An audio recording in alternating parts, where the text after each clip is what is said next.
بسم اللہ الرحمن الرحیم رب اشرح لي صدری ویسر لي امری واحلل عقدۃ من لسانی یفقهوا قولی اعوذ باللہ من الشیطان الرجیم فإن آمنوا بمثل ما آمنتم به فقد اهتدوا وإن تولوا فإنما هم في شقاق وقال النبي صلی اللہ علیہ وسلم اصحابی كالنجوم فبأيهم اقتديتم اهتديتم صدق اللہ العظیم وصدق رسول النبی الکریم۔ محترم ناظرین،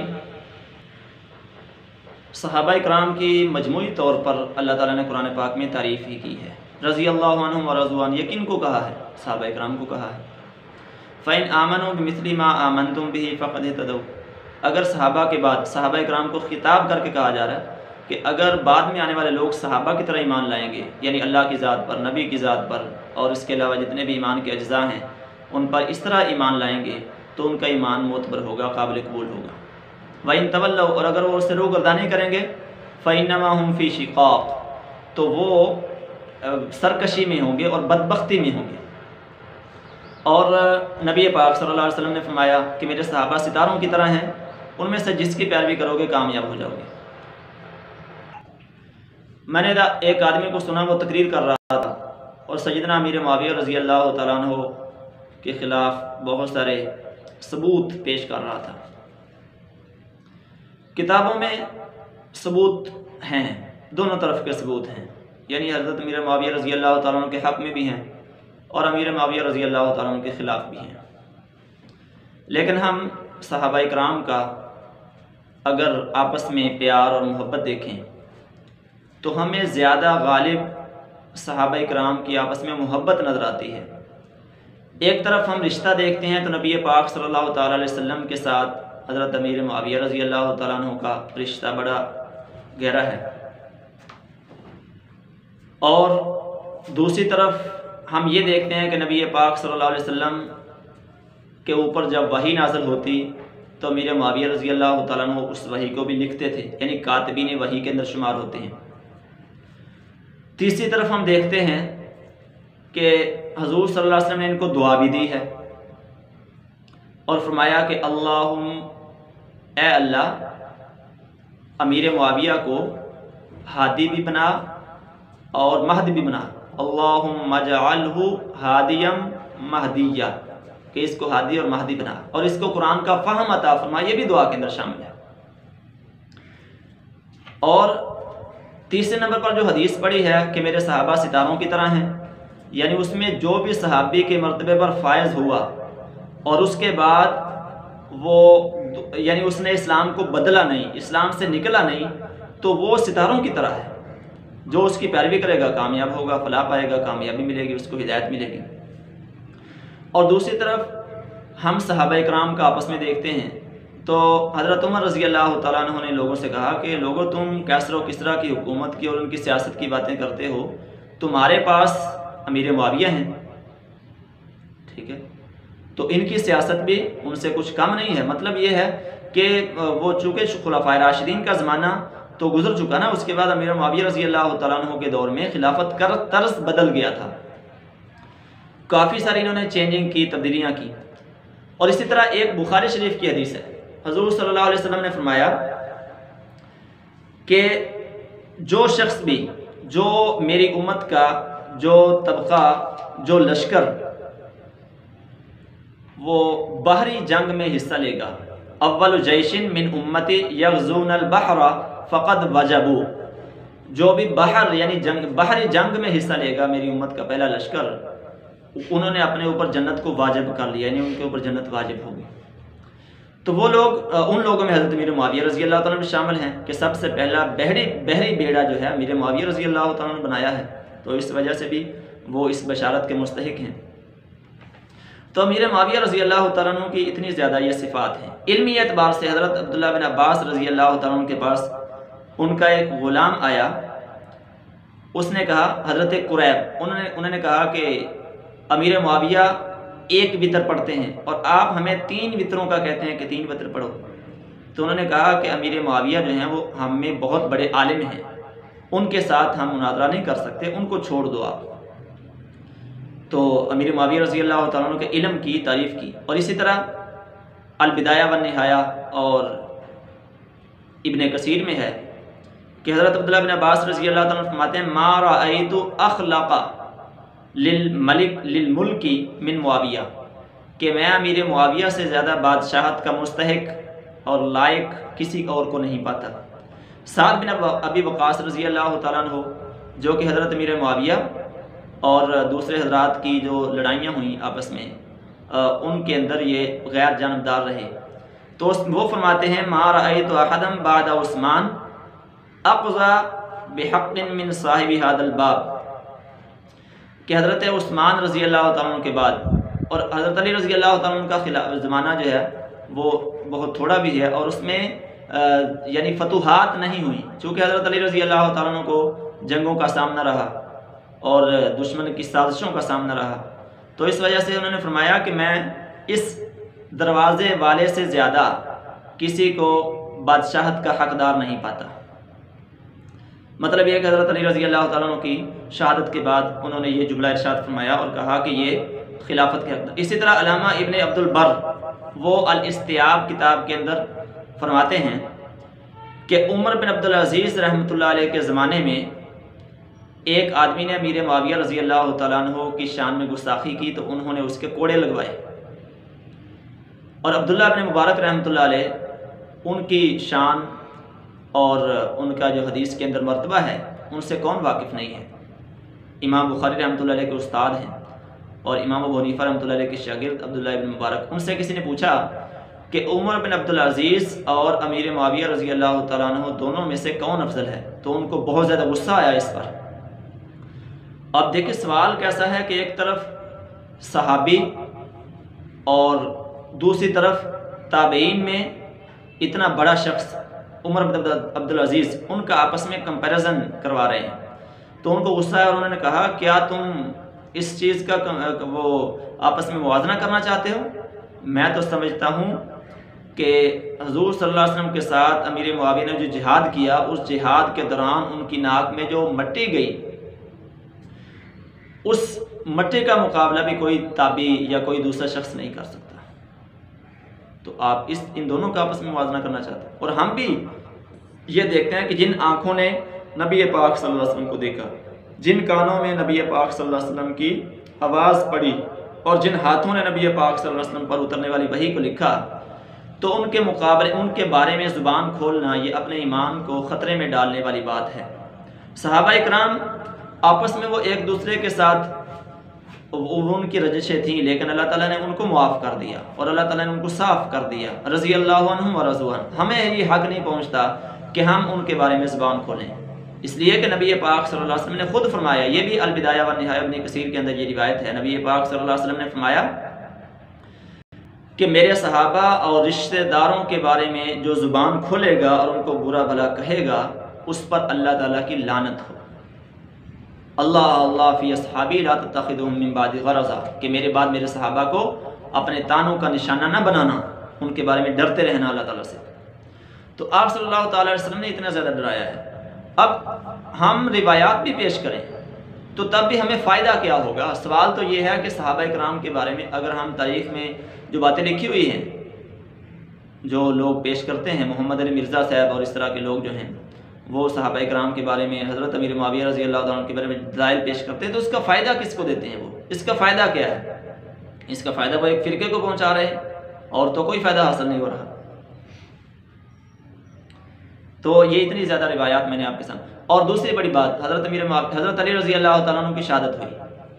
حضرت امیر معاویہ رضی اللہ تعالیٰ عنہ ہیں اور حسن بھی ہیں، حسین بھی ہیں رضی اللہ عنہ۔ حضرت حسن رضی اللہ تعالیٰ عنہ بہت بڑا لشکر لے کر آئے، ایک آدمی ہے امیر معاویہ رضی اللہ تعالیٰ عنہ کے پاس اور انہوں نے کہا کہ یہ لشکر جو ہے لگتا ہے کہ یہ بغیر لڑائی کے نہیں جائے گا، لیکن امیر معاویہ رضی اللہ تعالیٰ عنہ نے فرمایا کہ یہ میں سمجھتا ہوں بغیر لڑائی کے چلا جائے گا۔ تو چنانچہ حسن تدبیر کے ساتھ انہوں نے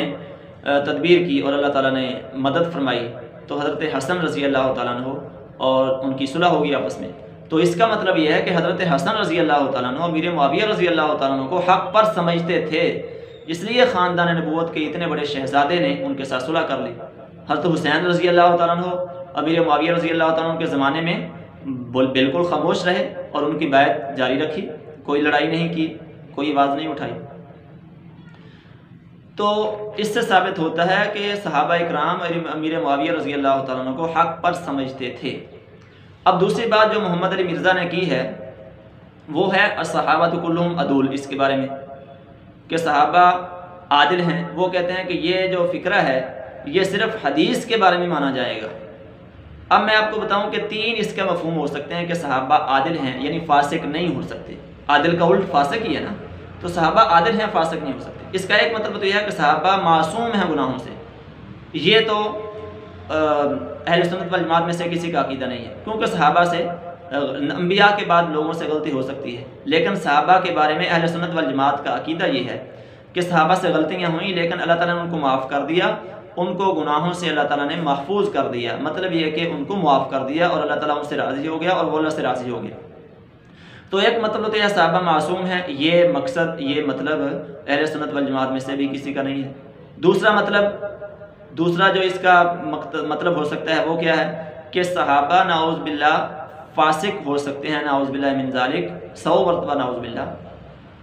اور البتہ روایت حدیث میں وہ عادل ہوں گے۔ تو یہ بھی اہل سنت والجماعت سے ہٹ کر ہے، کیونکہ جب وہ فاسق ہو گئے نعوذ باللہ تو اہل سنت والجماعت فاسق سے تو حدیث نہیں لیتے، تو روایت حدیث میں ان کو کیسے صحیح مان لیا جائے گا۔ تیسرا مطلب یہ ہے کہ صحابہ سے غلطی ہو سکتی ہے لیکن اللہ تعالیٰ ان کو توفیق دیتے ہیں توبہ کی، اور وہ توبہ کرتے ہیں، اللہ تعالیٰ ان کو قبول کر لیتے ہیں، اور اب صحابہ سارے کے سارے عادل ہیں۔ جو صحابی بھی نبی پاک صلی اللہ علیہ وسلم پر ایمان لیا اور اس کے بعد وہ دوسری طرف نہیں گیا، یعنی ارتداد کی طرف نہیں گیا، بلکہ تمام کے تمام صحابہ اکرام امت محمدیہ کی طرف سے، اہل سنت والجماعت کی طرف سے متفقہ جو فیصلہ ہے ان کے لیے الصحابۃ کلہم عدول کا، وہ یہی ہے کہ صحابہ سارے کے سارے عادل ہیں، اور روایت حدیث میں بھی وہ عادل ہیں، اور اسی طرح سے دنیا سے جب وہ گئے ہیں تو گناہوں سے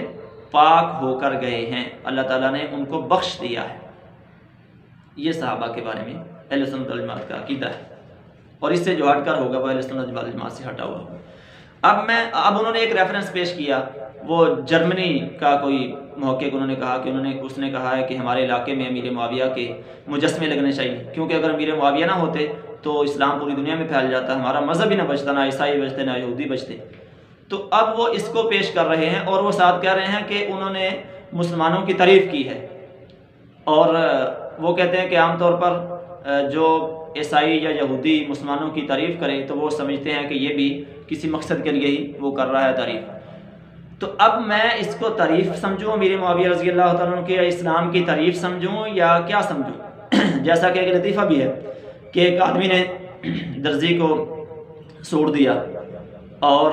اس نے کوئی ایسی غلطی کی کہ وہ جب سوٹ واپس لینے گیا تو اس کو غصہ آیا، اور وہ صحیح طرح سے اس نے اس کو نہیں سلائی نہیں کی تھی، گڑبڑ کر دی تھی، تو اس نے اس کو دعا دی۔ وہ درزی دراصل اس کی ایک آنکھ کی بنائی ٹھیک نہیں تھی، تو اس نے اس کو دعا دی کہ اللہ کرے آپ کی دونوں آنکھیں جو ہیں وہ ایک جیسی ہو جائیں۔ اب یہ ایک لطیفہ بھی ہے، پتہ نہیں اس نے یہ دعا دی ہے کہ بد دعا دی ہے، دعا دی ہے کہ بد دعا دی ہے کہ آنکھیں جو ہیں وہ دونوں ایک جیسی ہو جائیں، یعنی دوسری آنکھ بھی اسی طرح سے کانی ہو جائے، یا جو کانی آنکھ ہے وہ بھی صحیح ہو جائے۔ تو اسی طرح محمد علی مرزا صاحب جو جرمنی کے ایک پروفیسر کا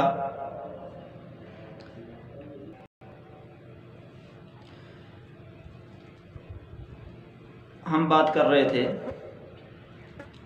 اس درزی کو اس نے دعا دی کہ بد دعا دی۔ تو اب محمد علی مرزا نے جو جرمنی کے اس پروفیسر یا محقق کا ریفرنس پیش کیا ہے، ثبوت پیش کیا ہے، اب پتہ نہیں وہ محمد علی مرزا صاحب سمجھے نہیں ہیں یا وہ بات ایسے نہیں ہے، پتہ نہیں وہ جرمنی کا پروفیسر یہ سمجھ رہے ہیں کہ وہ امیر معاویہ رضی اللہ عنہ کی تعریف کر رہا ہے، اور ہم تو سمجھ رہے ہیں کہ امیر معاویہ رضی اللہ تعالیٰ عنہ اور بلکہ ملت اسلامیہ کی وہ تعریف کی بجائے تصحیح کر رہا ہے۔ بہرحال یہ اپنی اپنی سمجھ ہے۔ میں محمد علی مرزا صاحب سے درخواست کروں گا کہ اس طرح کے موضوعات کو وہ ایک طرف رکھ کر، جس طرح وہ خود کہتے ہیں کہ اصلاح کی کوشش کریں، اور اس طرح کی روایات کو نہ ہی پیش کریں تو اچھا ہے، کوئی فائدہ نہیں ہوگا۔ آخر میں ایک شیعہ عالم اور محقق کا ریفرنس میں بھی دینا چاہتا ہوں۔ شیعہ عالم اور محقق ابن طباطبا، اس نے اپنی کتاب الفخری میں امیر معاویہ رضی اللہ تعالیٰ عنہ کے بارے میں تبصرہ لکھا ہے۔ اس نے اگرچہ ان کے خلاف بھی کچھ باتیں لکھی ہیں اور حق میں بھی ہیں، تو وہ تبصرہ آپ کے سامنے بالکل بے عینی ہی پڑھ کے سنانا چاہتا ہوں۔ مکمل نہیں، مکمل تو کافی لمبا ہے، تھوڑا سا اس کا حصہ پڑھ کے سنانا، آدھا پڑھ کے سنانا چاہتا ہوں، آپ خود بھی اس کو پڑھ سکتے ہیں۔ ابن طباطبا کی کتاب، اس کا حوالہ مولانا مفتی تقی عثمانی صاحب نے اپنی کتاب امیر معاویہ اور تاریخی حقائق میں دیا ہے، اس کے آخر میں تقریباً یہ ساری عبارت موجود ہے۔ تو وہ لکھتا ہے کہ امیر معاویہ رضی اللہ تعالیٰ عنہ دینی معاملات میں بڑے دانا اور بڑے متبحر عالم تھے اور حلیم تھے، بردبار تھے، لیکن باجبروت بھی تھے، باروب بھی تھے، اور سیاست میں ان کو بڑا کمال حاصل تھا۔ دنیاوی معاملات بڑی استعداد کے ساتھ سلجھانے والے تھے اور خطابت میں بڑے فصیح و بلیغ تھے، اور حلم کے موقع پر حلم اور سختی کے موقع پر سختی کرتے تھے، یعنی دانائی ان کے اندر بہت زیادہ تھی، جس کو دانش مندی کہتے ہیں، اور حسن تدبیر بہت زیادہ تھا۔ لیکن کہتے ہیں، آگے لکھا کہ حلم غالب رہتا تھا اور رعایا کے شرفاء کو بڑا نوازتے تھے، خاص طور پر حضرت عبداللہ بن جعفر کا نام لکھا رضی اللہ عنہ، حضرت حسن حسین، عبداللہ بن عباس، عبد الرحمن بن ابو بکر۔ یہ حسن حسین کا نام یہاں نہیں لکھا، یہ میں نے لیا ہے کیونکہ حضرت حسن رضی اللہ تعالیٰ عنہ کو جب وہ لشکر لے کر آئے تھے تو ان کو لاکھوں دینار دیے تھے کہ وہ اپنا لشکر واپس لے جائیں، اور صلح ہو گئی تھی، تو یہ ان شہزادوں کو بھی بڑا نوازتے تھے۔ تو اب ایک واقعہ یہاں لکھا ہے، اسی نے ہی یہ واقعہ لکھا ہے ابن طباطبا نے۔ اس نے لکھا ہے کہ ایک انصاری آدمی نے اپنے بیٹے کو بھیجا، حضرت امیر معاویہ رضی اللہ تعالیٰ نے 500 دینار بھیجے انصاری کی خدمت میں۔ انہوں نے اپنے بیٹے کو بھیجا کہ جاؤ یہ امیر معاویہ کے منہ پر دے کر مارو، منہ پر مار آؤ۔ تو وہ لے گیا اور اس نے امیر معاویہ رضی اللہ تعالیٰ کو کہا کہ میرے والد صاحب بڑے جلد باز ہیں اور انہوں نے یہ بات کہی۔ تو امیر معاویہ رضی اللہ تعالیٰ نے فرمایا کہ میں منہ پر ہاتھ رکھتا ہوں، آپ میرے منہ پر مار لیں جیسا کہ انہوں نے کہا ہے۔ تو بہرحال 500 مزید بڑھا کر 1000 دینار ان کی خدمت میں امیر معاویہ رضی اللہ تعالیٰ نے بھیج دیے۔ تو بڑے بڑے معاملات دانائی کی وجہ سے، اپنے حسن تدبیر کی وجہ سے یہ وہ کر لیتے تھے، ان کو ٹھیک کر لیتے تھے۔ اور آخری بات، انہوں نے اپنی حکومت میں بڑی تبدیلیاں بھی کی۔ آپ اندازہ لگائیں کہ حضور صلی اللہ علیہ وسلم کے زمانے میں اسلامی سلطنت کا رقبہ 11 لاکھ مربع میل، حضرت عمر فاروق رضی اللہ تعالیٰ کے زمانے میں 22 لاکھ، ابو بکر صدیق رضی اللہ تعالیٰ کو فتنوں کی سرکوبی میں ہی وقت گزر گیا اور فتوحات نہیں ہوئی، اور حضرت عثمان غنی رضی اللہ تعالیٰ کے حق میں یہ رقبہ بڑھ کر ان کے زمانے میں یہ ہو گیا 44 لاکھ مربع میل، اور حضرت امیر معاویہ رضی اللہ تعالیٰ کے دور میں 64 لاکھ مربع میل تک یہ رقبہ پھیل چکا تھا، سلطنت پھیل چکی تھی۔ تو ان کے بارے میں یہ بھی کہا جاتا ہے کہ انہوں نے چند تبدیلیاں کی، مثلا دربان رکھے دروازوں پر، باڈی گارڈ رکھے، یعنی حفاظتی انتظام کیا۔ تو یہ اس وجہ سے کیا کہ حضرت علی رضی اللہ تعالیٰ عنہ کو شہید کر دیا گیا ان کی آنکھوں کے سامنے، یعنی ان کے سامنے۔ تو اس وجہ سے انہوں نے کہا کہ ہمارے بڑے لوگوں کو کوئی اسی طرح ہی نہ شہید کرتا رہے، اس لیے انہوں نے باڈی گارڈ رکھے، اور بھی تبدیلیاں کی۔ بہرحال جیسے جیسے فتوحات ہوتی گئیں تو امیر معاویہ رضی اللہ تعالیٰ عنہ نے خود بھی اور دوسرے لوگوں کو بھی آسانیاں اور سہولتیں پہنچائی، اور آپ صلی اللہ علیہ وسلم کی اس حدیث پر عمل کیا، یسروا ولا تعسروا، کہ آسانیاں پیدا کرو اور تنگی پیدا نہ کرو۔ جن صحابہ نے زہد و استغنا پر اور تنگ دستی پر عمل کیا، حضرت عمر فاروق رضی اللہ تعالیٰ عنہ کے ان کے کپڑوں کو پیبند لگے ہوتے تھے، انہوں نے بھی، ان کی اپنی شان ہے، اور امیر معاویہ رضی اللہ تعالیٰ عنہ کی اپنی شان ہے۔ بہرحال امیر معاویہ رضی اللہ تعالیٰ عنہ اہل سنت والجماعت کے سردار ہیں، کیونکہ صحابہ کی ان کے ساتھ محبت تھی۔ حضرت حسن حسین رضی اللہ تعالیٰ عنہما، انہوں نے بھی ان کے ساتھ صلح کی محبت رکھی، اور ہمیں بھی چاہیے کہ ہم محبت رکھیں۔ ہمارے چینل کو سبسکرائب کریں، اس کو لائک کریں، شیئر کریں۔ آپ کا حامی، اللہ تعالیٰ آپ کا حامی ناصر ہو، اور اللہ تعالیٰ آپ کو جزائے خیر دے۔ شکریہ، اللہ حافظ۔